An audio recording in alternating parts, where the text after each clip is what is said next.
Welcome to CEO Sales Sessions. I'm Gazi, your host, former political staffer turned entrepreneur and founder of Sales Beyond Scripts, where I build CEOs whose sales feel effortless and profit becomes inevitable.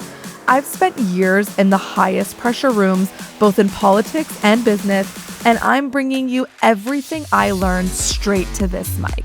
No fluff, no filler, just actionable steps, tough love, and big thinking alongside some of the sharpest CEOs in the game. Let's get to work. Hello and welcome to another guest episode of CEO Sales Session. I'm so excited to bring you this guest today. A dear friend of mine, a colleague, someone who I have been building alongside over the last few years, and someone who actually doesn't really have too big of a social presence. So what you're going to get in this conversation is probably combos you haven't heard before. And so as always, I encourage you, grab your pen, grab your paper, and let's get into it. Welcome to the podcast, Zaina Moussa, co-founder of Run the World. Thank you for being here. Thanks for having me, Gazi. You were one of the first guests that I thought that I wanted to bring on this episode. I know, I'm honored. Yeah. Thank you. I have such an incredible group of women around me. And so I just had to look within my network, and you were one of the first people that I admire how you've built, staying true to yourself, building on values, and also building something that is incredible and way bigger than just you as a person. So my goal for this conversation is really to go to a place that's not going to be in your bio. Maybe people aren't hearing this if they're coming to Run the World events. Really a true behind the scenes at what you've built, and of course how it relates to sales, because that's what this podcast is all about. You cool with that? I'm cool. Let's do it. Okay. I felt the first place to start this, in case somebody hasn't come to an event or doesn't really know as much about Run the World, take us back to where it started. What was Run the World and what are you today? Yeah. So fresh off of university or fresh out of university, I've always been very entrepreneurial. So I always knew that, corporate is not for me. And I've always wanted to build something with purpose. Mm-hmm. So I just didn't know what. And like a lot of entrepreneurs at the beginning, we dabble into a little bit of everything. So I did jewelry, I sold lemonade, I was a vendor at all these other events, and nothing was sticking. But I was really inspired by another female entrepreneur that I saw in the States, where she put on a community experience. And she brought together 300 women. She had vendors. She had a fashion show, food experiences. And I was like, wow, this is really inspiring, and how she brought everybody together. And I said to myself, this is what I want to do. Yes. So when I came back home to Toronto, I hosted my first event, and I was 17 at the time. So I had no experience. I just had a little bit of delusion. Which is honestly like a secret sauce in entrepreneurship. I think it is, because you have to be a little bit delusional and really, really believe in yourself that you can do it, even if you don't have the tools or the resources, the answers just yet, but you'll figure it out as you go. And that was my experience. So I came home, I hosted my first event. It was $10 a ticket, nothing crazy, but I had almost 400 women show up. And at that time, I also had a vendor marketplace. We brought in small businesses. And at that time, one of the vendors said to me, this event was so great and so successful for me that I was able to pay my mortgage this month. And I was 17 at the time. I didn't even know what a mortgage was, but I knew that it was impact. I knew that experience was impactful, and that it was a feeling I constantly craved. And this is what I wanted to do for the rest of my life. So, year after year, it kind of grew. I collaborated with a few different organizations across the city, but nothing really felt right for me. And in 2019, that's when I met, my business partners, Rafa, and I met Amani shortly after that. And that's when it really became a business. It really became a thing.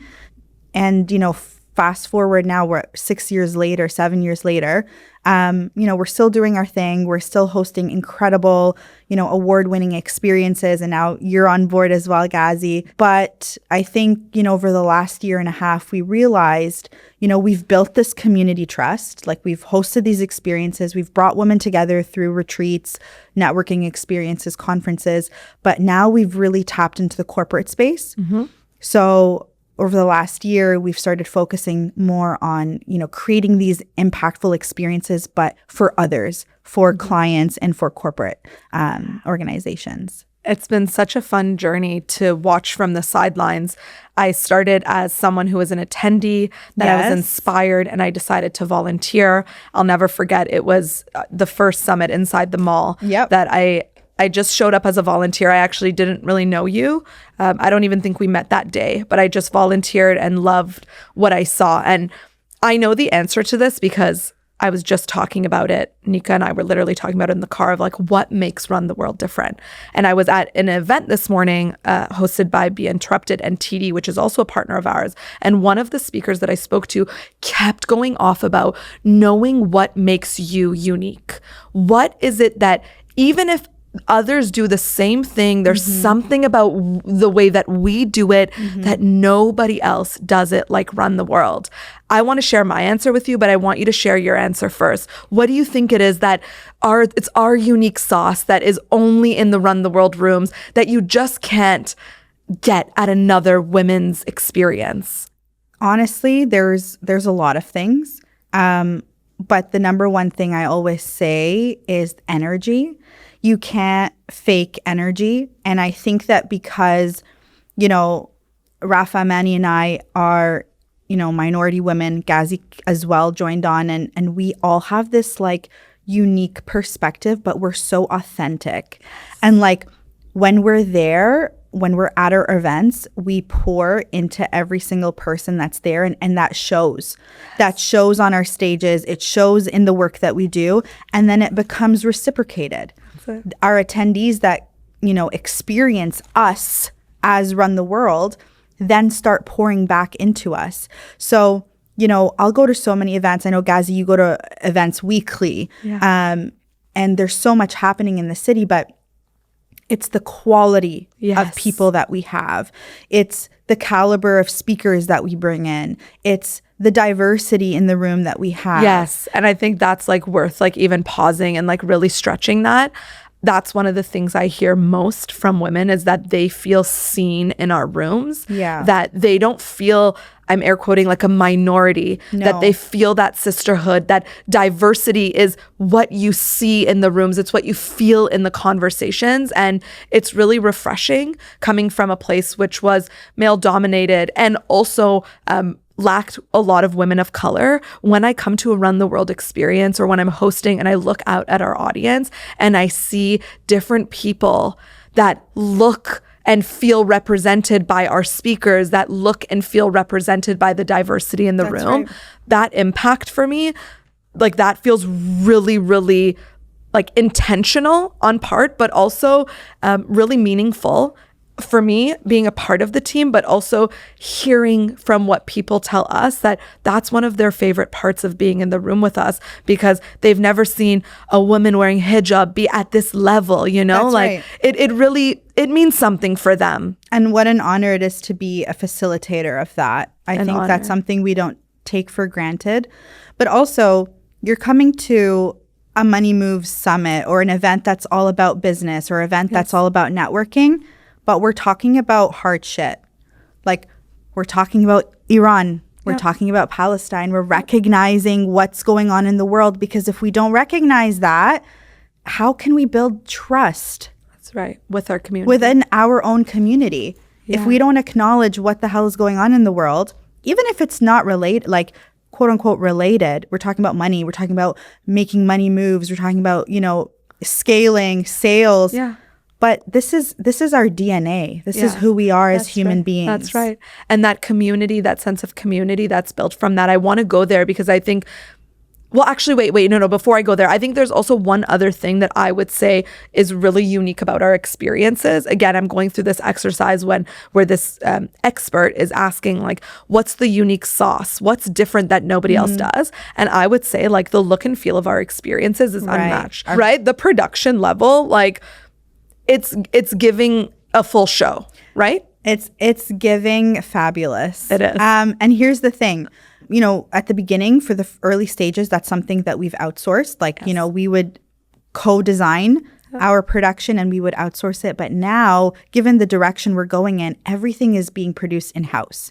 So now everything from design to execution is going to be done through Run the World. And I think that's another big differentiating factor for us is like we host our own events, but we also host events for others and we do everything in-house, whereas other organizations are still outsourcing. And, you know, that obviously is a big sort of differentiating factor for us. Yeah. I mean, you know, a Run the World event just by looking at the pictures because you know a look and feel that you can expect being in that energy. And I want to give you your flowers because I know that you and Rafa are the visionaries behind the look and feel of the experience, because we take a room and we flip it. 100%. We've seen rooms 48 hours before the event and we're like, why is it looking like this? Like, this isn't what we envisioned. And then by the time all of the touches are done, it's now that's a Run the World production. Yeah. And here's the thing, you know, sometimes it's a struggle for me because I have to say in my head, do I want to spend $4,000 on chairs? Yes. Or do I want to save that $4,000 or allocate it elsewhere?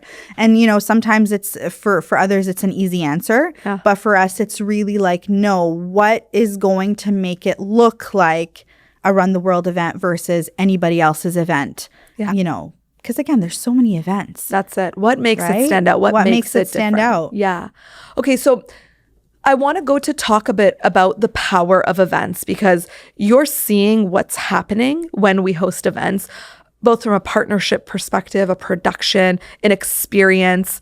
I want to know what happens at an event that could never happen with just the algorithm or content. Like, why is it that brands choose to participate in our experiences? Because they know we can create something that cannot be compared to a digital ad. What is that? Take me there.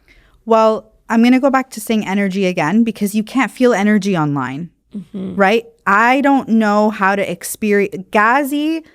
To experience Gazi digitally is not the same as experiencing Gazi on stage. You're right, 100%. Like, you're on fire. I'm literally sweating when I'm on stage. Sweating, doing your thing, but it's completely different. Yes. So from a partnership or a sponsor perspective, you know, events is being visible and being seen at events is so important because you get to actually connect with your audience. You get to collect data of hot leads, people that are actually coming to your booth and speaking with you, and it's targeted. I'm paying for a targeted demographic, whereas when you're spending online, you know, on ads or whatever, yes, you're targeting people, but it's not the same as you're going to an event, you're going to a conference from this age to this age. This is the demographic. This is how much they spend per year, and really getting to know them on a personal level. But aside from a partnership perspective, like we've had, you know, women that have connected and opened stores together. Yes. Just by joining our events together. They've opened a store in downtown Toronto. We've had people that have collaborated together for years and years and come out with lines together. Yes. It's incredible what these spaces do, like the impact. And sometimes we don't really see that as organizers. Yes. But from an outside lens, you know, I had someone that came to our last conference. She emailed us right after and she was like, thank you so much for this ticket. We gifted her a ticket. And she said, because I attended this experience, someone had purchased a 60-book wholesale order from me. Yes. And now we're working on another line together. And I wouldn't have had this opportunity if I didn't attend. So these behind the scenes conversations that happen, you don't know, you're not aware of as you know, as the organizers, but you have to have the trust to know that you're doing you're hosting these experiences and events because you know magic is going to happen. That's right. That's right. And I think the word you say, trust, is perfect, because when I'm talking about sales journeys and looking at what's the bridge between marketing and sales and how does someone go from being a prospect to a client and what does that journey look like? I mean, there's research showing that people need to consume anywhere between like 7 to 12 hours of content to be nurtured in a sales process. But I think what's magical about our in-person experiences is it has the power to collapse time. So our retreats, we go from not knowing each other at the beginning of the retreat to after 2 days, like deals have been made, convos have been hatched, cries have been shared, contracts signed, tears shared, slumber parties happen, like all of those things in a way that as a sales strategist, it has me curious of what is that magic, right? What is that magic that you could come to a 2-hour masterclass? Sure, and you know that person knows their shit. But when you come into our rooms and you get to see the speakers and you get to say hello to the person beside you or in line in front of you, the trust and relationship building that happens, that's how people say like, oh, this happened. I got 60 bulk orders in a matter of a few minutes while waiting for chicken in line. Like, that's right. What? But that's, you said, it's a curated group. And when there's intention and it's been curated in that way, we get to collapse time in the trust journey. And I think that's such a beautiful thing, especially now in a place where everyone's really caring about investing time and energy on the online space, AI, ads, like scaling all that stuff. These smaller, intimate experiences where we're pausing to be in community together really create big strides in the sales space, is what I'm thinking as well. Well, another thing you just made me think of was how intentional we are as event organizers. And the reason I say that is because I've heard horror stories of other event organizers that were willing to accept partnerships and sponsorships from just anybody. They're not intentional. They don't curate the room. A lot of our events are also application-based. Yep. So really getting to know who our demographic is and aligning them. I feel like we're connectors. Yes. We connect Yes. the right people with the right brands.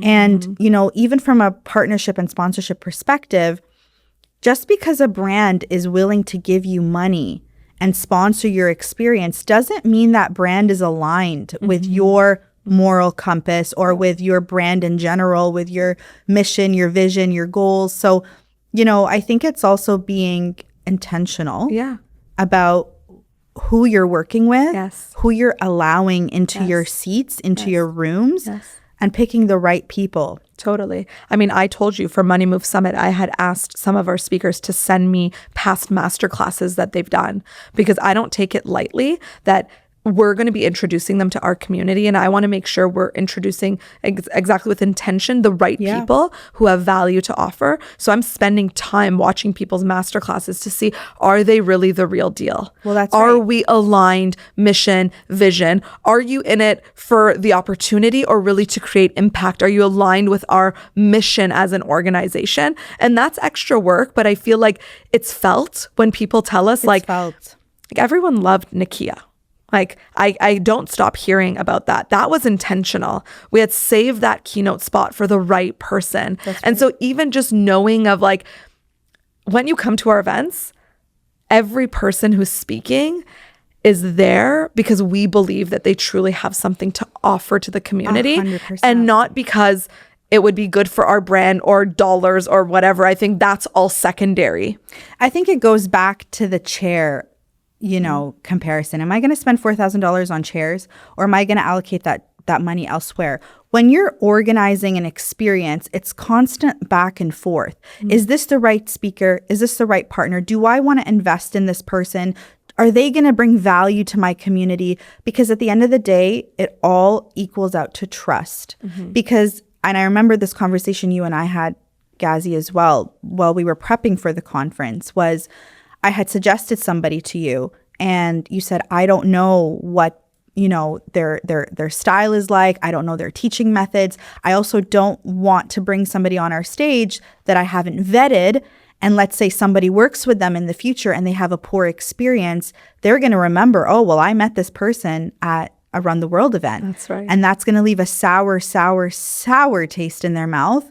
And we will eventually lose their trust. That's it. So all of the decision making has to lead back to, well, is this going to allow my community to trust me or to no longer believe in the work that I do? Yeah, I love that. I love that that's where you're making decisions from.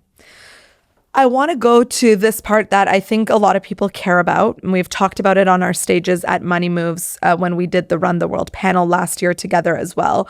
I know we lost money on one of the first events. Remind me the number. I think it was, it was 30,000. Okay, so 30,000. So right away, it's like WTF, but also I love it. And I want to know more because the part that I think is iconic that I always remember is you called it a marketing expense. Well, here's the thing. And that's why I said, let me remember, because it wasn't just this one time that we lost 30K. Like there were a few occasions where we lost big lump sums of money. And at one point I was like, okay, this is going to be a marketing expense. But the first time was during COVID, and I know that was a really hard time for a lot of entrepreneurs. We invested in setting up a holiday experience at a shopping mall, and because we got shut down, a few days before we were to open, we've invested 30K in signage that says "Run the World Holiday Market." How am I going to use that signage again? It was very specific to that store, so that was not a marketing expense for sure. I think that was just a really big hit for us because it was our first full year in business. And it was during COVID, and we had no way of recouping that money with other events because the city was just, everyone was just lockdown mode. So, with time and with faith, we were able to kind of like regroup and get ourselves together. And the following year, we hosted our first ever conference. And it was really cool. We won an award for this conference because it was the first conference in a shopping mall.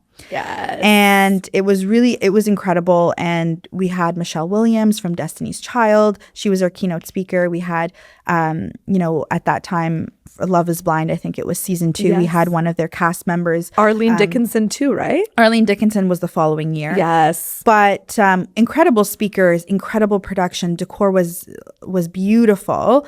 But it was our first conference. So for that, we were, I think, 15K in the hole. And at that point, I was like, okay, girls, this is fine. Yes. Because this is really what's going to put us on the map. That's like, right. This is our first event. We can't expect to be profitable from our first experience. If we were, great.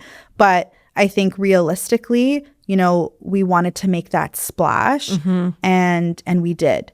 After that event. Iconic, like in the middle of Square One Mall in front of Holt Renfrew, the biggest activation I've ever seen. Like that was wow. That's right. And to bring someone like Michelle is not cheap. That's right. So we really had to dig deep into those pockets. And at the end of the experience, I said, look, we lost, or not lost, but, we invested. Yes. Not lost. We invested 15K into this. And this is the ripple effect. This is what has come back from that 15K. That's it. I feel like sometimes with entrepreneurship, we want to see it right away. It's like we put money, we want to see the ROI. And I love that we were able to zoom out and see it in the bigger scheme of things. I heard a quote this morning, and I think it's like encompassing exactly what you said. The gentleman was saying, I don't win every time, but I win most times. And that's enough to be epic. And so we have some losses, some wins, but overall, we are an epic organization. And I love that you didn't think, oh, it's not working with one and that's it. It's like, well, let's try it again. That's the investment for what is to come. And the day you plant the seed is not always the day you see the flowers. And so to be patient and nurture and give love and soil and energy and sun to the thing that you're growing, like 5 events after, now it's like, wow, now you're seeing, oh, that investment is paying itself off now. And good things come hard. Yeah. Like I would say sacrifice is a privilege. Yes. Pressure is a privilege. Yes. And that's what you're going through as entrepreneurs all the time, sacrifice and pressure. Yeah. Right? And to me, I think about it in a way where it's like, there are people that are not sacrificing, that are not under this pressure to be better, to scale, to do better, to make an impact in the world. So I look at it as a privilege. Absolutely. Absolutely. I love that you said that. And it makes me think of the expression that like pressure creates diamonds. And you're sitting in front of me in this sparkly shirt, like diamonding. And I'm like, that's it. That's it. Like you can't expect to have diamonds if you're not willing to be pressured. And like if anyone's seen us 48 hours before an event, you know what pressure looks like. Yeah. I think we even did a video and we're like, what are you like before the event? And was your word psychotic? Yeah, I am psychotic. Yeah. Like, which is right. Cause it's like, you're just like locked in that mode, but that's the pressure that creates it. And it's like, I love it because I always know we're always down for the pressure and it always creates the best experiences. And I love that we're up for that. We don't shy away from hard work or getting shit done. We're kind of just like, that's a part of this experience. Let's give it our all. Absolutely. Absolutely. So where do we go from here? I want to know a little bit about, briefly about team. And then I also want to talk a little bit about personal stuff. But I want to go to team first because I know that nothing great gets built by one person. I've been a part of the team for, I think this was my third Money Move conference now. Yeah, third Money Moves Summit. Crazy to think of this. I'd volunteered before, but there's also other members of our team. And so I want you to kind of tell me about how did you know you needed other people and what was that journey like? You know, I heard somebody ask this morning at the event, I was like, how do you know when to hire? Like, what's that edge of like, we know we need money to hire this person, but we're not there yet. Like, you've now built the team to multiple people, partners, co-founder, different team members. Tell me some of that, maybe a lesson or two of what that experience from going from the solopreneur, the doer mindset to stepping into leadership. What are you learning about this journey? I'm still learning. Like, it's not something I've learned. I'm in the process of learning because it's really difficult. And one thing I've learned about myself, I'm not a manager. It's really difficult for me to manage people. I feel like a lot of entrepreneurs have that same struggle because they're two different things. So for me, it was always like that doer mindset. I'll just do it. It's just easier if I, just do it myself. I'll do it myself. Yeah. Right. But then obviously when Amani and Rafa came on board and we kind of joined together in 2019, there was strengths that Amani has. Yes. There's strengths that she has. I just can't. Yeah. Amani can talk. Amani is a people's person. I'm definitely a people's person. And I love to build rapport and to have that human connection. But Amani's on another level. That's right. And that's her unique sauce. Nobody's Amani. That's her unique sauce. Yeah. And she's patient and she'll talk and she'll listen. She loves a follow-up. She's in it for the long run. She's in it for and I just get to a point where I'm like, I gotta move on. I got bigger fish to fry here. Yes. And similarly with Rafa. And Rafa's, she's very logical and she's very practical and she has great ideas and she's a lot more versed in like the digital creative side. So it's, obviously figuring out what is each person good at, and what are we not good at. So whatever we're not good at, I'm not going to waste my time. And we always talk about valuing your hour. Yes. Knowing the value of your hour. Yes. And what can I outsource that's going to save me that time and that money. Time is money. We all know that. That's it. So, there's certain things in the business where I'm like, I don't need to be doing this anymore. That's right. This can be taken on and led by someone else. Yes. Someone who could probably do it better than you at that point. Someone who could do it better than me or even AI. Yep. Like we've entered this crazy time. That's it. Where like I'm mind blown by the things that can be done in the time that's saved. That's what I mean? But it's about knowing what resources are available. Yes. Because sometimes we don't know. That's right. We don't take advantage of what we don't know. That's right. So I think it's always learning. Like we want to constantly be self-developing, personally, but also professionally, learning new things, going to events, connecting with different people that can share different tools that can better our team processes. That's it.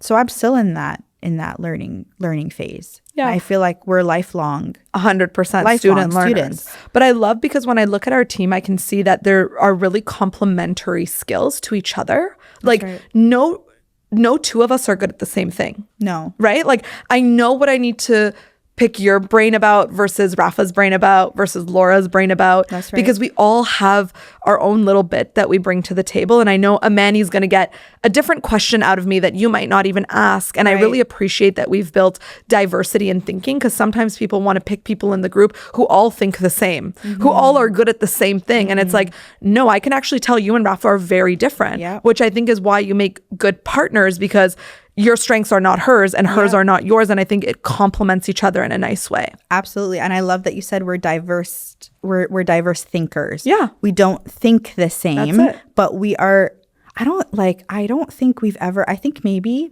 in our 5 years, we've probably had like 1 or 2 arguments or fallouts in that time. Yes. Like what a blessing that is. I don't take that for granted. And we've become like family together.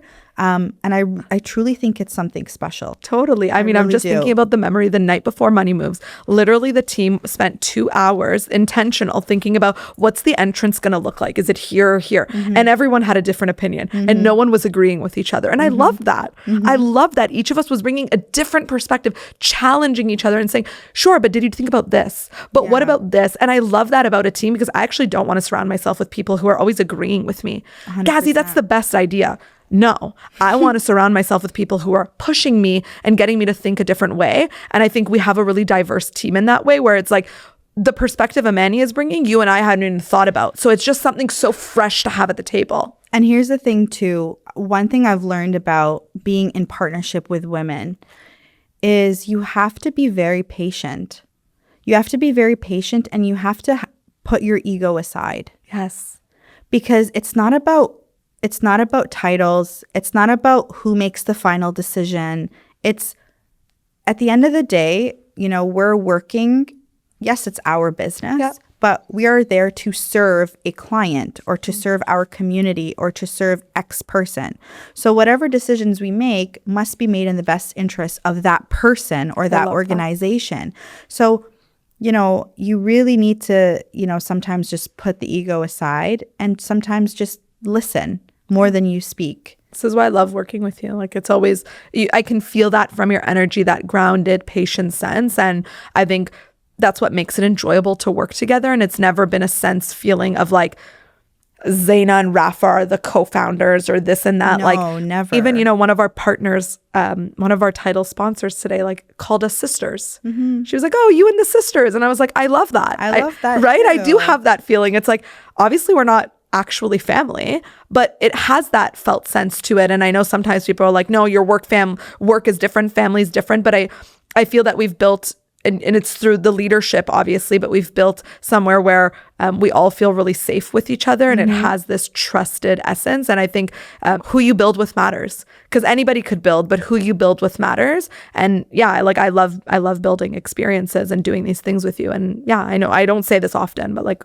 love working with you, obviously. Yeah, I love working with you too, Gazzy. Yeah. Okay. So, I want to talk a little bit about what are you working on? So this is how I want to wrap up the episode, is like, what are you working on? One, I want you to start with, what are you working on personally for yourself? What's something that you're working on from a development side for yourself during this season? And then the second part of it is, what is Run the World working on and what's next for the company?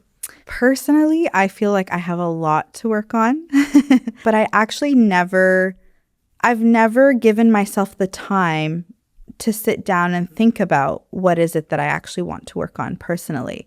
One time I made this list, and it was like that girl list, like to be that girl. Okay. And it was like a wish list of like all the things I wish or I wanted to do to be that girl. Okay.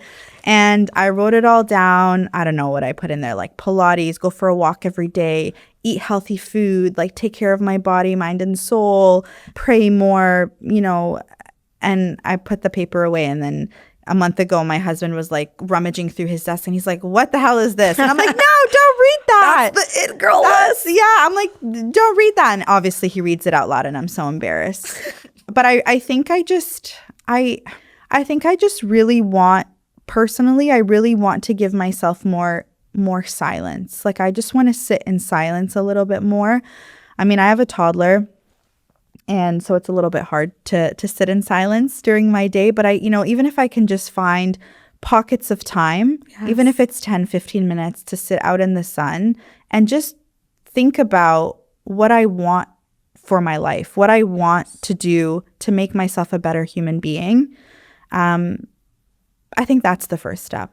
Beautiful. Yeah, I see that for you too, because I know you're a giver, you pour into everyone and you always have time for everyone else, but that's a beautiful thing to commit time to yourself. And you know, Gazi, when you tell me something, I'm going to hold you accountable. So we better see that slotted in the calendar, ready to receive some time. That's right. I mean, I love that I've been cooking more.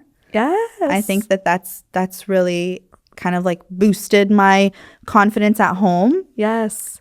But I want to focus more on like me. Yes. You know? Yeah. I want to focus more on me. And to focus more on me, I need to give myself just a second to figure out what direction do I want to go into. Yeah. It requires slowing down to speed up, right? It requires slowing down to speed up. That's right. It. And to be intentional. To be like, because you could just go, but then you end up somewhere and it's like, oh, wait, did I even want to end up here? Right. So the slowing down is like, are we on the right path? Are we going to the right place? So yeah, I think, and you know, the next guest is going to be Sarah Salehi. I'm going to be filming with her. And one of the things we'll be talking about is it's not about giving yourself big pockets of time. It's about giving yourself small pockets of time. And consistently. And knowing that creates those small times creates the ripple into the big things. That's right. And so even it's not a full morning routine, but maybe just looking in the mirror while brushing the teeth and being really, really grounded while we're brushing the teeth. Sounds so small, but that's one of the topics we're going to be talking about. So I'm glad that you brought that up, and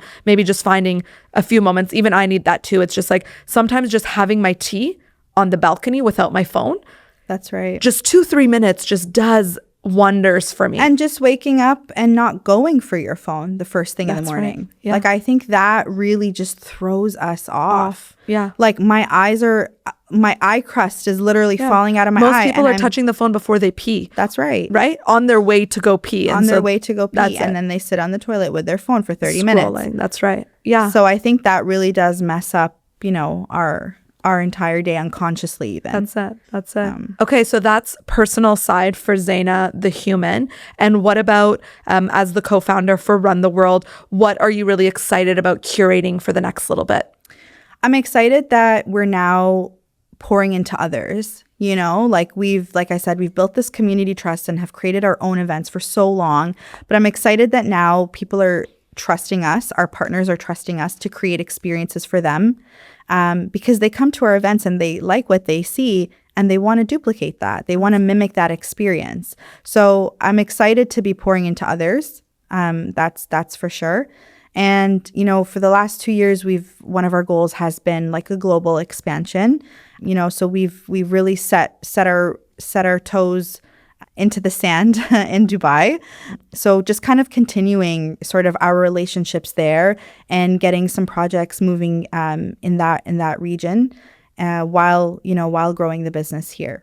Beautiful. And I want to touch on this because people always ask me, I literally got a DM right before I came here, what are upcoming events that others can join? Yeah. So on our roster, we've got the St. Anne's retreat coming up, July 13th to 15th, 2-day experience. As you said, application based only, 20 female founders. So if you're someone who wants to spend a weekend with the girls and mastermind and scale businesses, that's coming up. And then 2 fun things in September. I'll let you share those ones. Yeah. We're going to be going back to Montreal, which really excited about, and Vancouver. So we're hosting Founders and Forks. Again, application based only, 100 women for a beautiful, intimate dinner experience where you'll be able to connect with like-minded women. There's going to be panels, discussions, but it's just a beautiful night out. You know, last year we did it in Montreal with Holt Renfrew. There was like live music, there was caviar, there was shopping. It was just so much fun.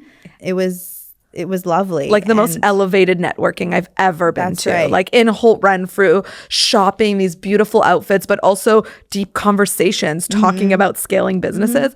Literally one of my favorite experiences, and I can't wait to do it again. Yeah, me neither. And it's like a mix of feminine energy with that like boss babe energy. That's it. So My call out for that, because I have people asking me, so I'm going to give them the directions here. If you want to be a partner, a speaker, or an attendee, the best way to learn more is to follow Run the World Summit's Instagram. If you want to know more about partnering with the experiences, the best way is to connect with me.